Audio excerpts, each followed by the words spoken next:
Europe में गर्मी ने दशकों पुराने रिकॉर्ड तोड़ दिए हैं। स्पेन, जर्मनी, स्विट्जरलैंड, फ्रांस, पुर्तगाल, डेनमार्क समेत ज्यादातर देशों में तापमान 43 डिग्री सेल्सियस तक पहुंच गया है। गर्मी की वजह से अब तक 1500 से ज्यादा लोगों के मारे जाने की संभावना है। इसमें से अकेले फ्रांस में ही 1000 से ज्यादा मौतों की बात कही जा रही है। मौसम वैज्ञानिकों की ओर से ये चेतावनी भी दी गई है कि अगले हफ्ते की शुरुआत से फ्रांस और जर्मनी जैसे देश, जहां पिछले कुछ दिनों में गर्मी का सबसे ज्यादा असर देखा गया, वहां गर्मी फिर से बढ़ सकती है। इस गर्मी के चलते पूरे यूरोप महाद्वीप में सैकड़ों लोगों की मौत हुई है और लोगों के दैनिक जीवन पर बुरा असर पड़ा है। साथ ही जंगलों में आग लगने की घटनाएं बढ़ गई हैं। फ्रांस में हालात गंभीर हो गए हैं। रिकॉर्ड तापमान के बीच मौतों में अचानक बढ़ोतरी से कई शवगृह क्षमता से ज्यादा भर गए हैं। कई जगहों पर अंतिम संस्कार के लिए 10 जुलाई तक की प्रतीक्षा करनी पड़ रही है, जबकि शवों को सुरक्षित रखने के लिए अतिरिक्त व्यवस्था की जरूरत महसूस होने लगी है। यूरोप में पिछले एक हफ्ते से जारी रिकॉर्ड तोड़ हीटवेव ने अब इटली और बाल्कन देशों को अपनी चपेट में ले लिया है। इटली के उत्तर में बोलजानो से लेकर दक्षिणी द्वीप सिसिली में पलेर्मो तक 22 शहरों में रेड हीट वार्निंग जारी की गई है, यानी भीषण गर्मी की चेतावनी है। वहीं मौसम विभाग ने क्रोएशिया की राजधानी जगरेब में और पर्यटकों के पसंदीदा शहरों स्प्लिट और डब्रोवनिक समेत कई इलाकों के लिए रेड अलर्ट जारी किया है। स्प्लिट से करीब 55 किलोमीटर दूर एड्रियाटिक सागर में स्थित विस द्वीप के चीड़ के जंगलों में भीषण आग लग गई, जिसे बुझाने के लिए दर्जनों दमकल कर्मियों के साथ 4 विमानों को तैनात करना पड़ा। हालात इतने बदतर हो चुके हैं कि रिकॉर्ड तोड़ तापमान के कारण कंक्रीट की सड़कें पिघल रही हैं, ट्रैम और ट्रेनों की लोहे की पटरियां टेढ़ी मेढ़ी हो रही हैं और पूरा ट्रांसपोर्ट नेटवर्क ध्वस्त होने की कगार पर पहुंच गया है। इस हफ्ते पश्चिमी यूरोप से शुरू हुई ये भीषण गर्मी अब मध्य और पूर्वी यूरोप तक फैल गई है।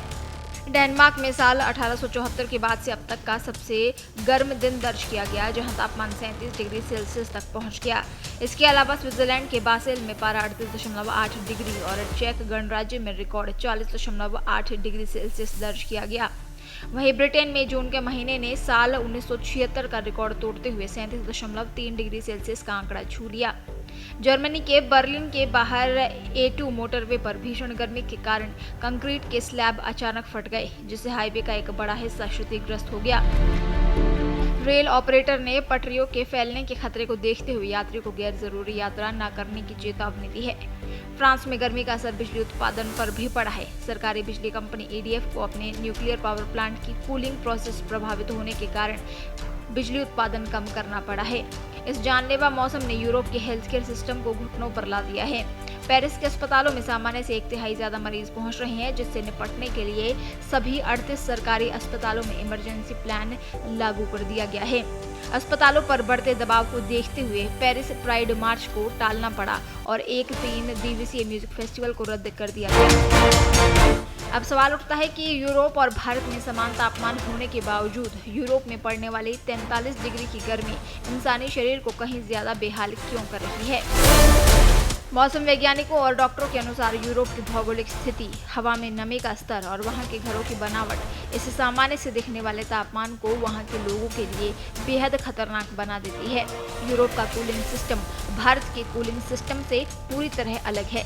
वहाँ ज्यादातर घरों में एयर कंडीशनर नहीं होते, बहुत कम घरों में पंखे लगे होते हैं। कई अपार्टमेंट्स में खिड़कियां भी पूरी तरह नहीं खुलती और केवल लगभग 10 डिग्री तक ही खोली जा सकती हैं। यूरोप का इंफ्रास्ट्रक्चर ठंडे मौसम को ध्यान में रखकर बनाया गया है। वहाँ 43 डिग्री की गर्मी भारत के 55 डिग्री सेल्सियस जैसी महसूस हो सकती है। कुदरत के कहर से परेशान होकर अब लोग मजबूरी में पोर्टेबल AC खरीद रहे हैं। गर्मी बढ़ाने में नमी भी अहम भूमिका निभाती है। तटीय इलाकों में नमी ज्यादा होती है, इसीलिए वहाँ 35 डिग्री सेल्सियस तापमान भी बेहद असहनीय लगता है।